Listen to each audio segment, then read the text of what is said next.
बाबा बागेश्वर का future plan. जी हां, धीरेन्द्र कृष्ण शास्त्री अब सिर्फ एक कथावाचक नहीं रहे, वो बड़े मिशन में लगे हैं। इसके लिए बाकायदा साधु संतों को जोड़ने की मुहिम में जुटे हैं।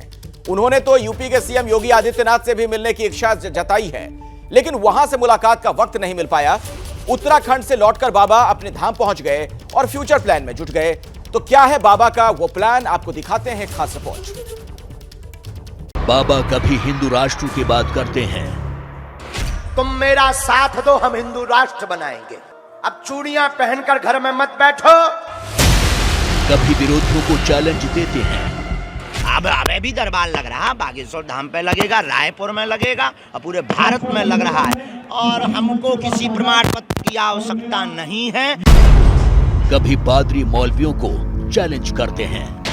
भारत का कोई भी पादरी और मौलवी सनातन धर्म की मंत्रों की ताकत के सामने टिक नहीं सकता है।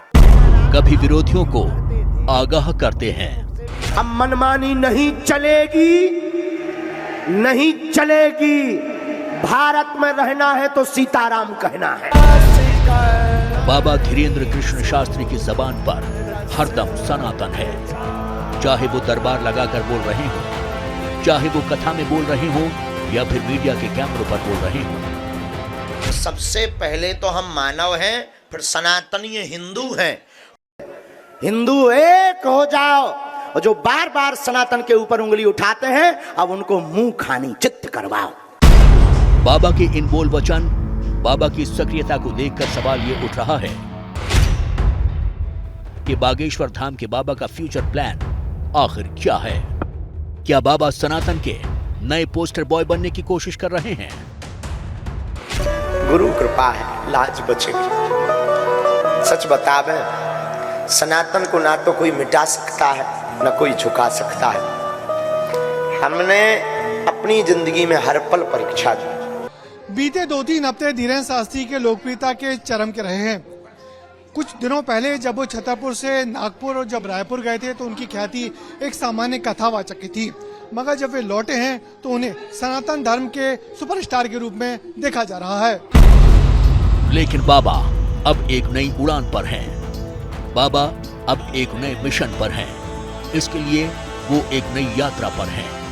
वो उत्तराखंड में धर्म नगरी हरिद्वार ऋषिकेश हो आए हैं।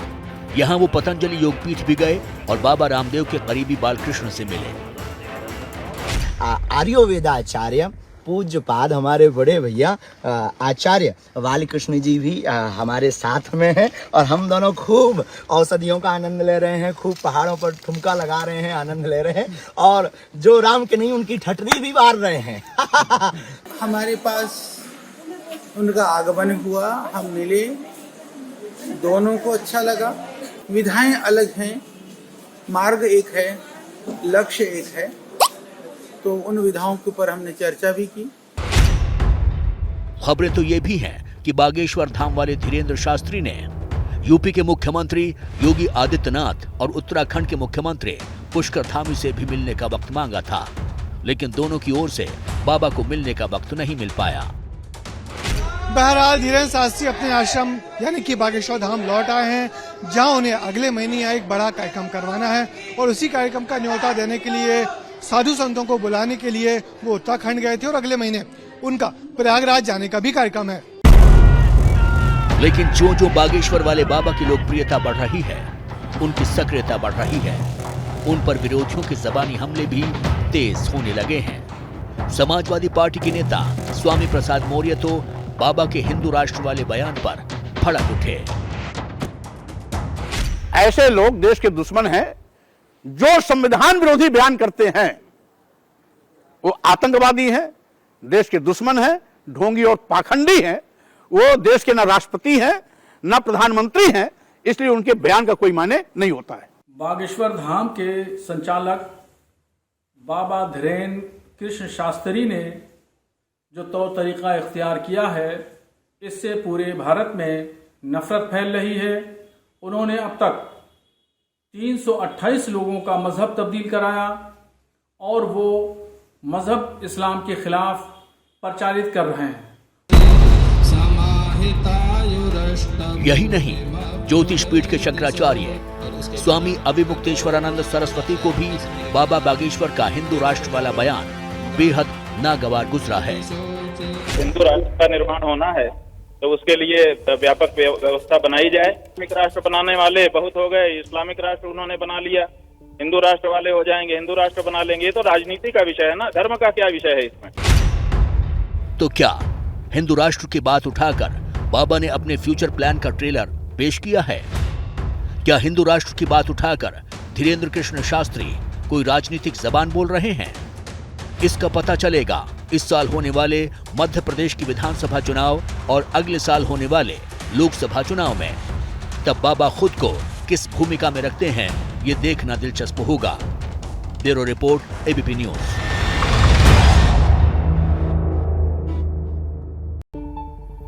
स्पेशल रिपोर्ट में अब बात पाकिस्तान की करते हैं, जिसकी बर्बादी की एक और किस्त तैयार हो चुकी है। पहले से दाने दाने को मोहताज हो चुके पाकिस्तान में अब पानी के भी लाले पड़ सकते हैं। भारत ने इतिहास में पहली बार सिंधु जल संधि में संशोधन के लिए पाकिस्तान को बाकायदा नोटिस जारी कर दिया है। पाकिस्तान को जवाब देने के लिए 90 दिनों का वक्त दिया गया है, लेकिन पाकिस्तानियों का हलक अभी से सूख चुका है।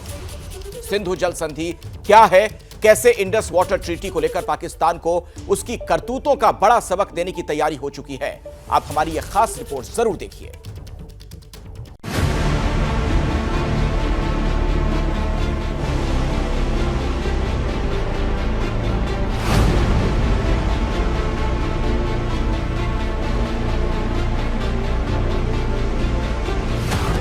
भूख ने सताया, पाकिस्तान को अब पानी रुलाएगा। पाकिस्तान के पास जो 3 दरिया आए थे ना, सिंतास वायदे के जब हुआ था तब, तो उन 3 दरियाओं का जो मुंह है ना, जहाँ से दरिया निकलते हैं, वो भी जम्मू कश्मीर के अंदर है, जहाँ पे इंडिया का कंट्रोल है।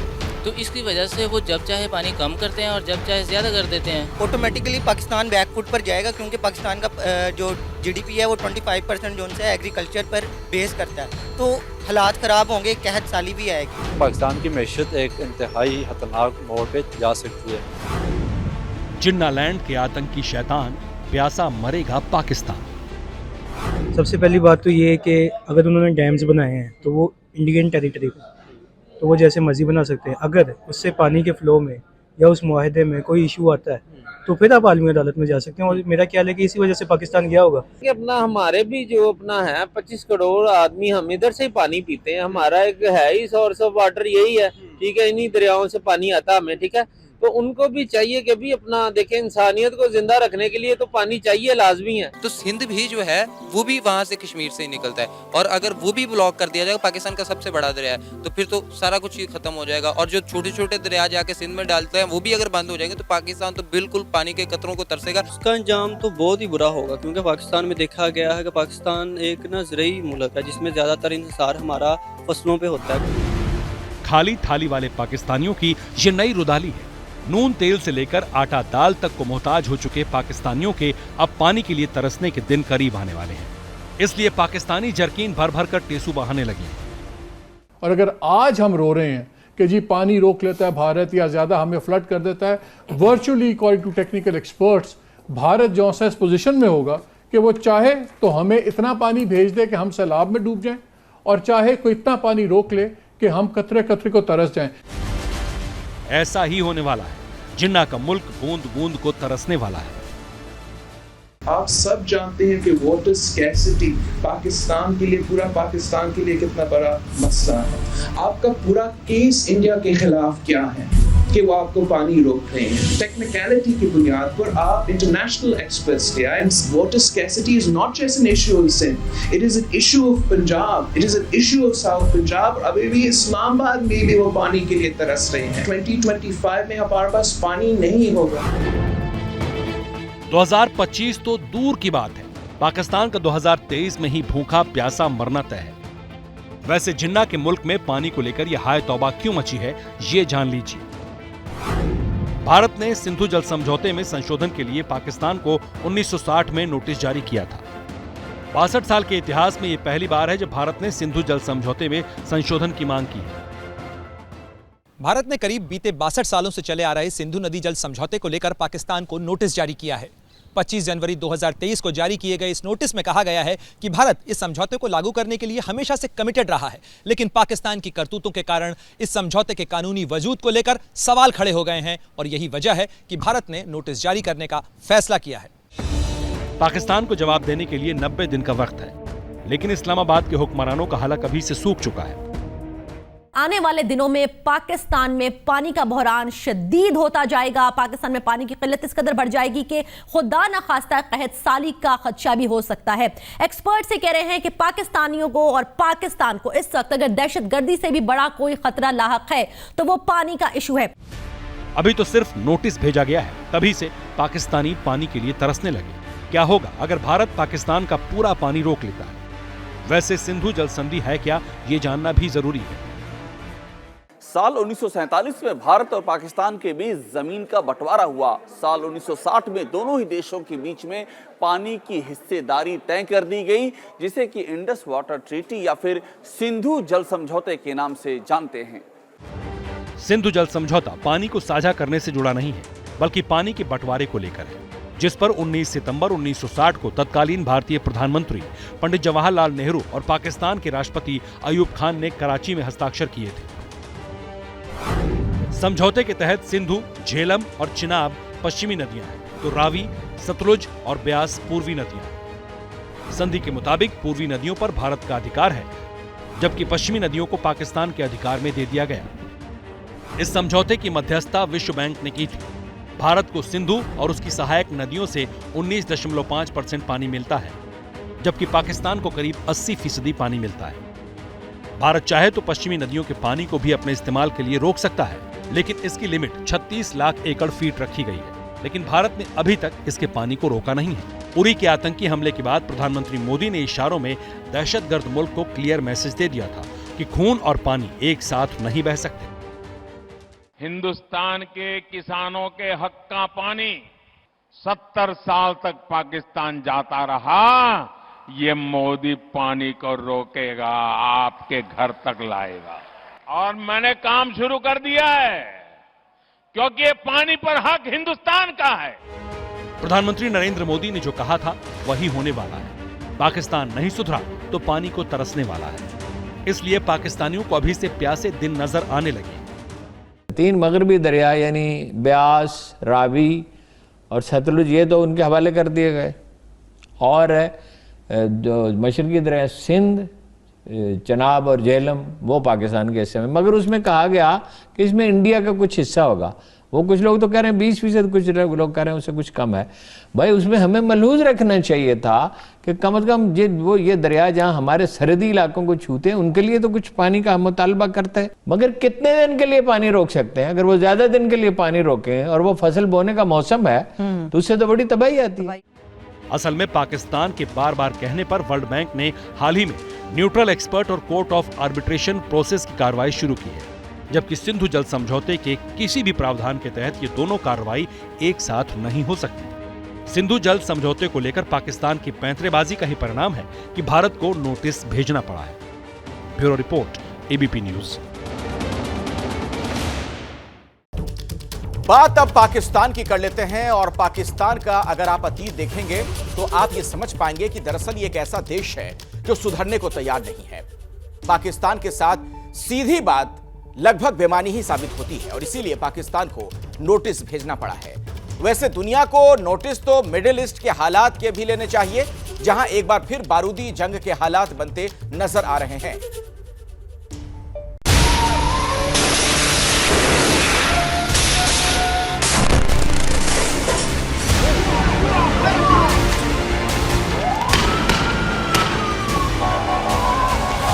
संगीनों के साए में शहर, हर तरफ अफरा तफरी और सायरन की आवाजों की गूंज। ये तस्वीरें मिडिल ईस्ट में एक बार फिर बारूदी जंग के आगाज का इशारा दे रही हैं। यरूशलेम में हमले के बाद से ही इजराइल ने हमास के ठिकानों के सर्वनाश की शपथ ले ली है। वेस्ट बैंक के बड़े इलाके में इजरायली सैनिक और फलस्तीनी आमने सामने हो चुके हैं। עומדים בפני פיגוע, אחד הפיגועים הקשים שנתקלנו בהם בשנים האחרונות, אירוע של מחבל שהגיע והתחיל לבצע ירי, פרק לא רחוק מאיתנו מהרכב, והתחיל במסע הרג עם אקדח וכל מי שנקרא לדרכו בטווח קצר. इजराइल पर हमले के बाद से ही गाजा में जंगी गदर जैसे हालात हैं। इजराइल हमला करने वालों को चुन चुन के ठिकाने लगाने की तैयारी कर चुका है। ये झड़प कैसे शुरू हुई ये भी जान लीजिए। यरूशलेम के नेबे याकूब में एक पूजा स्थल के पास अंधाधुंध फायरिंग हुई। इसमें 7 लोगों की मौत हो गई जबकि कई लोग जख्मी हुए हैं। हमला एक फिलिस्तीनी शख्स ने किया था। अटैक को लेकर इजरायली पुलिस अब तक 40 से ज्यादा लोगों को गिरफ्तार कर चुकी है। फिलिस्तीनी मीडिया के मुताबिक इजराइल पर हमले के बाद गाजा पट्टी, वेस्ट बैंक समेत कई फिलिस्तीनी शहरों में जश्न मनाया गया, मिठाइयां बांटी गईं। सोशल मीडिया पर जश्न की वीडियो वायरल हो रहे हैं। इजरायली फौज लगातार हमास के खिलाफ ऑपरेशन चला रही है। 2 दिन पहले फलस्तीन के वेस्ट बैंक पर इजराइल ने ताबड़तोड़ मिसाइलें दागी थीं। इजरायली हमले में 9 लोगों की मौत हो गई थी। मरने वालों में एक बुजुर्ग महिला भी शामिल थी। यरूशलेम में हमले को इसी का जवाब माना जा रहा है। Windows, doors, walls and even the refrigerator were damaged by the Israeli forces' bullets. Israel की सेना आम लोगों को निशाना बनाने से इनकार कर रही है। दावा किया कि वेस्ट बैंक में छिपे आतंकियों के खिलाफ ऑपरेशन चलाया गया, लेकिन जिस तरह से यरूशलेम को निशाना बनाया गया है उसका जवाब देने में इजराइल हमास के खिलाफ बड़े ऑपरेशन की तैयारी में है। हमास है क्या ये भी जान लीजिए। हमास को इजराइल फिलिस्तीन का एक कट्टर इस्लामिक आतंकवादी संगठन बताता है जिसकी स्थापना 1987 में शेख अहमद यासिन ने की थी। हमास के ऊपर इजराइल पर कई हमले करने और हजारों लोगों को मौत के घाट उतारने का आरोप है। हमास शुरू से ही इजराइल के वजूद का विरोध करता रहा है। हमास का मकसद पूरे फिलिस्तीनी इलाके में इस्लामी राष्ट्र की स्थापना है। 2021 में इजराइल ने हमास के कई कमांडर ढेर किए थे। मिस्र की मध्यस्थता के बाद ऑपरेशन रुक गया था। माना जाता है कि मौजूदा वक्त में हमास के पास फिलिस्तीन की फौज से भी ज्यादा हथियार हैं। जिस तरह से इजराइल पर यह ताजा अटैक हुआ है उससे मिडिल ईस्ट में फिर से बारूदी बवंडर की आशंका प्रबल हो चुकी है। आज भारतीय वायुसेना ने एक हादसे में 2 लड़ाकू विमान और अपना एक पायलट गंवा दिया। ये भीषण हादसा हुआ मध्य प्रदेश के मुरैना में। डिफेंस सूत्र बता रहे हैं कि आसमान में ही टक्कर होने की वजह से यह हादसा हो गया। एक विमान का मलबा एमपी में मिला जबकि दूसरे का मिला राजस्थान के इलाके में।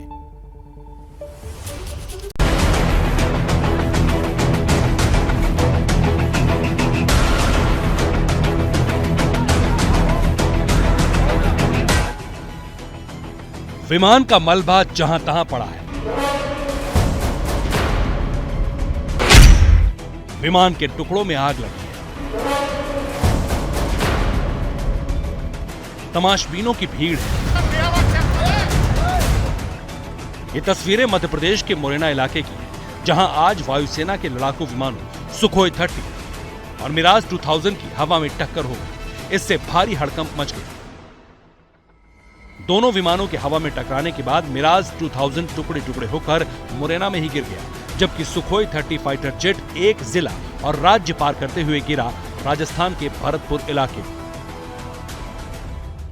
वहां उसका मलबा जहां तहां बिखरा हुआ है। बस गनीमत ये रही कि ये दोनों विमान जहां गिरे वो आबादी वाले इलाके नहीं थे। हम ऊपर देख रहे थे, उसमें आग लग रही थी। किसमें? जहाज में ऊपर आग लग रही थी हेलीकॉप्टर में। तो उसमें फिर चलते चलते हम डूबते हुए आए थे तो उसमें जंगल में आके गिर गया। कुछ एक हाथ लोगों के चित्रे डले हैं, अजीब पता नहीं कि उसमें कितने लोग खत्म हुए हैं। एक आगे निकल गया था, फिर बाद में ये पता लगा कि ये एक यहाँ दोनों प्लेन टकराने से यहाँ एक गिर पड़ा। भारतीय वायुसेना के इन दोनों विमानों ने ग्वालियर से उड़ान भरी थी, लेकिन बताया जा रहा है कि मध्य प्रदेश के मुरैना में हवा में ही टकरा गया।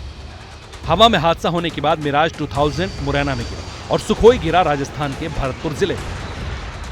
जब दोनों लड़ाकू विमान आसमान में टकराए तो मिराज और उसके पायलट दोनों ही आसमान से नीचे गिर गए, जिसके चलते मिराज के पायलट की मौत हो गई। बाद में उनका शव भी मुरैना से बरामद कर लिया गया, लेकिन सुखोई के दोनों पायलट ने आखिरी पल में अपने विमान से कूदकर जान बचा ली।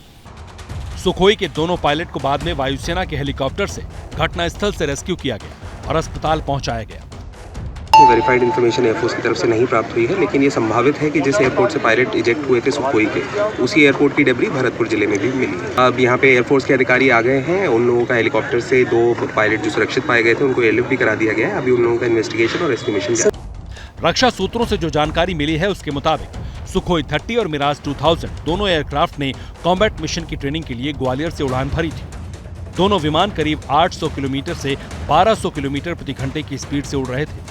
जब दोनों लड़ाकू विमान मुरैना के आसमान से गुजर रहे थे तभी आपस में टकरा गए और ये भयानक हादसा हो गया। हैरानी की बात यह है कि सुखोई लड़ाकू विमान मिराज से टकराने के बाद भी काफी देर तक बिना पायलट के उड़ान भरता रहा और बाद में जिसका मलबा राजस्थान के भरतपुर में जाकर मिला, जबकि सुखोई के दोनों ही पायलट इमरजेंसी में एग्जिट करके मुरैना में ही कूद गए थे। राजस्थान के भरतपुर में सुखोई विमान यहां गिरा, उसका मलबा यहां बिखरा पड़ा है। फायर ब्रिगेड के जरिए आग पर काबू पाया गया। जश्नदीदों के मुताबिक उन्होंने आसमान में विमान में आग लगी देखी और विमान कुछ ही देर के बाद गांव से कुछ दूरी पर गिर गया। गनीमत यह रही कि सुखोई विमान रिहायशी इलाके पर नहीं गिरा, वरना नुकसान और भी हो सकता था। लड़ाकू विमान सुखोई और मिराज एक दौर में भारतीय वायुसेना की ताकत रहे हैं।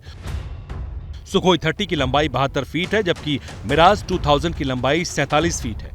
सुखोई 30 विमान 17,700 किलोग्राम वजनी है, जबकि मिराज का वजन 7500 किलोग्राम है। सुखोई 30 विमान अधिकतम 2120 किलोमीटर प्रति घंटे की रफ्तार से उड़ सकता है, तो मिराज अधिकतम 2000 किलोमीटर प्रति घंटे की रफ्तार पकड़ सकता है। यह हादसा कैसे हुआ, इसका पता लगाने के लिए सुखोई 30 विमान के दोनों पायलट्स की गवाही बहुत अहम साबित होगी। लेकिन हादसे में 2 धाकड़ लड़ाकू विमानों को गंवाने और अपने एक पायलट को खोने वाली भारतीय वायुसेना के लिए ये बहुत बड़ा नुकसान है। Bureau report, ABP news. और बात कर लेते हैं बीजेपी के मिशन 2024 की, जिसके लिए दिग्गजों में उत्तर से दक्षिण तक मोर्चा संभाला है। प्रधानमंत्री नरेंद्र मोदी राजस्थान के भीलवाड़ा पहुंचे, अमित शाह कर्नाटक में थे। प्रधानमंत्री मोदी की रैली के जरिए बीजेपी राजस्थान के गुर्जर वोट बैंक पर सेंधमारी के प्रयास में है। सवाल यह कि क्या बीजेपी गुर्जर वोट बैंक को अपने पाले में कर पाएगी? एक रिपोर्ट देखिए। देवनारायण भगवान की, देवनारायण भगवान की। भला जी भला, देव भला। भगवान देवनारायण ने जो रास्ता दिखाया वो सबके साथ से सबके विकास का है।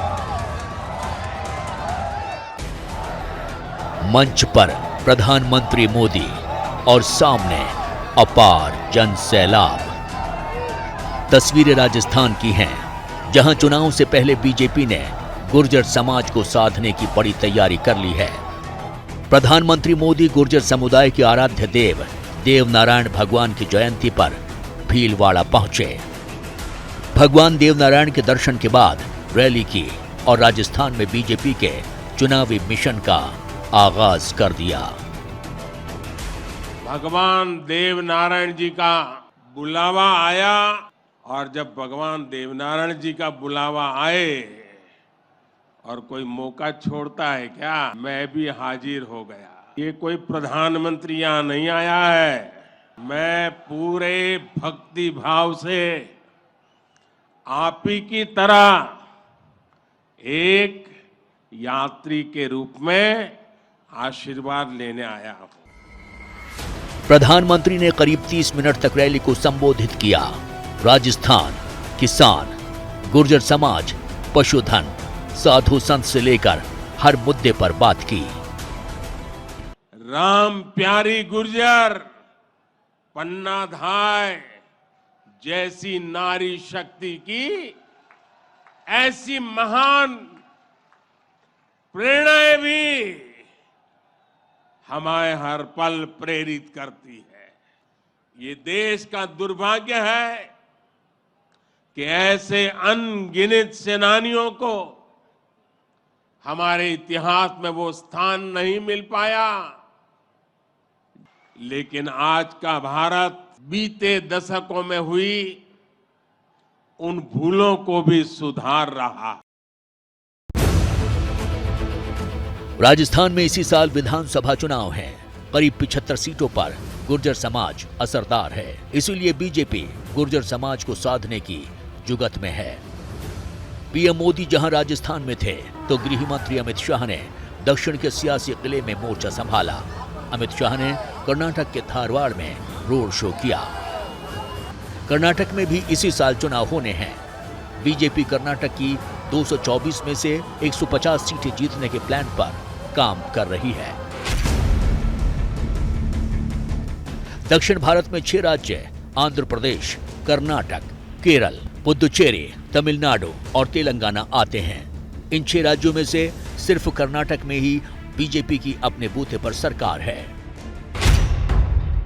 खास बात यह है कि दक्षिण के इन 6 राज्यों में लोकसभा की कुल 130 सीटें हैं, जिनमें से सिर्फ 29 लोकसभा सीटें बीजेपी के पास हैं। इनमें से 25 सीटें कर्नाटक की हैं।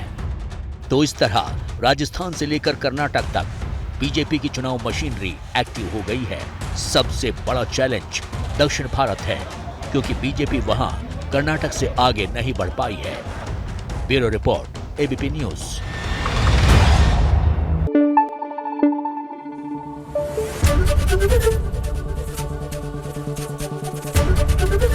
एबीपी न्यूज आपको रखे आगे।